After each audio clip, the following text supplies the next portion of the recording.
নমস্কাৰ আমাৰ ইউটিউব চেনেললৈ এৰিয়াৰ ইয়াৰ্ডলৈ স্বাগতম জনাইছোঁ আমি আৰু এটা নতুন ভিডিঅ' লৈ আহিছোঁ ইয়াত আমি ডিছকাছ কৰিব গৈ আছোঁ আমাৰ তাত যদি কিছুমান ফ্ৰেকশ্যন দিয়া থাকে সেইটো ফ্ৰেকশ্যনৰ ভিতৰত কোনটো ডাঙৰ কোনটো সৰু আমি ওলাব যাওঁ কিন্তু তাৰ এটা কণ্ডিশ্যন আছে আমি কোনটো মেথড ইউজ কৰিব যাম ডিফাৰেন্স মেথড আৰু তাৰ ডিফাৰেন্সৰ ভেলুটো সেম নহয় যেনেকা ধৰক আমাৰ ওচৰত লিয়া আছে 1/2 নেক্সট ফ্ৰেকশ্যন দিছে ধৰক 5/8 next fraction this is ধৰক 11/12 next fraction ধৰক দিছে 17/23 কিছুমান ফ্ৰেকশ্যন দি দিছে আৰু এইখিনি ফ্ৰেকশ্যনৰ ভিতৰত কোনটো ডাঙৰ কোনটো সৰু ওলাব গৈ আছে এতিয়া যদি আমি প্ৰথম আমি কৈছোঁ ক্ৰছ মাল্টিপ্লিকেশ্যন মেথড যদি ইউজ কৰিব যাওঁ ইয়াত কৰিব নোৱাৰো কিয় বহুতখিনি ফ্ৰেকশ্যন হৈ আছে আৰু যদি আমাৰ এসেন্ডিং অৰ্ডাৰ ডিসেন্ডিং অৰ্ডাৰ কৰিব দিয়ে তো বহুত প্ৰবলেম হৈ যাব নেক্সট আমাৰ মূৰত আহে এলসিএম মেথড এতিয়া চাওক তলৰ সংখ্যাখন 2a 12 23 এনেকৈ ডাঙৰ কিছুমান ডাঙৰ সংখ্যা আছে কিন্তু কিছুমান অৰ প্ৰাইম নম্বৰ হৈ আছে এইখিনি যদি আমি তেনেকৈ এলসিএম কৰিব যাওঁ তেতিয়া আমাৰ টাইম যাব আমাৰ টাইম মানে বেছি নেথাকে এক্সামত হয়নে নেক্সট আমি ট্ৰাই কৰিব যাম ডেসিমেল মেথড এতিয়া ডেসিমেল মেথড যদি মই কৈছো ডেসিমেল মেথড যদি সাইখিনি যদি ক'ব পাৰে ভাল কথা সাইখিনি ক'ব নোৱাৰে তেন্তে ডেসিমেল মেথডটো আপোনাৰ মানে ইজি নহয় হাৰ্ড হৈ থাকে নেক্সট আমাৰ তাত থাকে ডিফাৰেন্স মেথড এতিয়া ডিফাৰেন্স মেথড এটা কৈছো কি ডিফাৰেন্স ওভাৰ সেম হ'ব লাগে আমি তলৰ পৰা ডাঙৰ ওপৰটো সংখ্যাটো মানে মাইনাস কৰিছো 2 - 1 কিমান পাইছো 1 পাইছো 8 ৰ পৰা 5 মাইনাস কৰিছো কিমান পাইছো 3 পাইছো 12 ৰ পৰা 11 মাইনাস কৰিছো কিমান পাইছো আপৰ 1 পাইছো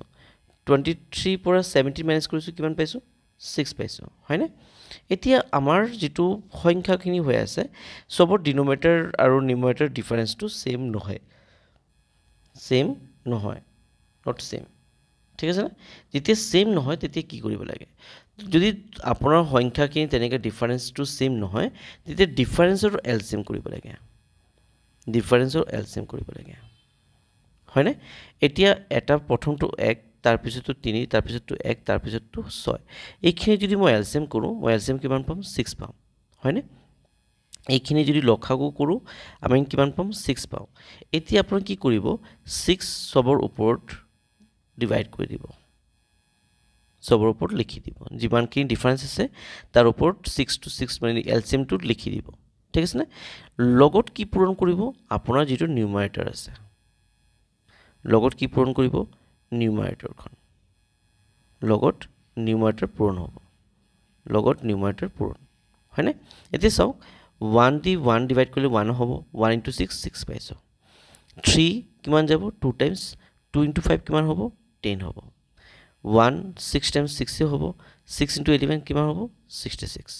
6 1 times 6 1 times কিমান হ'ব 17 ইয়াতকে সবতকে ডাঙৰ কোনটো সংখ্যা দেখি আছে যে সবতকে ডাঙৰ 66 তাতকে সৰু 17 তাতকে সৰু 10 তাতকে সৰু 6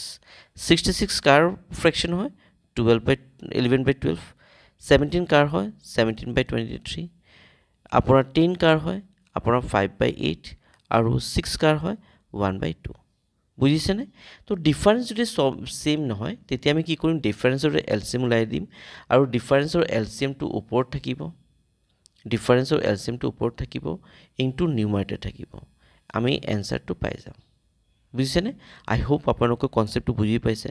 আপোনালোকৰ নিজৰ ভাই ভন্টিৰ লগত শেয়াৰ কৰিব যদি কনসেপ্টটো বুজি পাইছে ভিডিওটো ভাল পাইছে আমাৰ ভিডিওটো লাইক কৰিব সাবস্ক্ৰাইব কৰিব আৰু আপোনাৰ কমেন্ট বক্সত জনাব আপোনালোকে আৰু কোনটো টপিকত তেনেকা ভিডিও বিচাৰে থাকে আমাৰ ইউটিউব চেনেলটো সাবস্ক্ৰাইব কৰি লব thank you so much for watching the video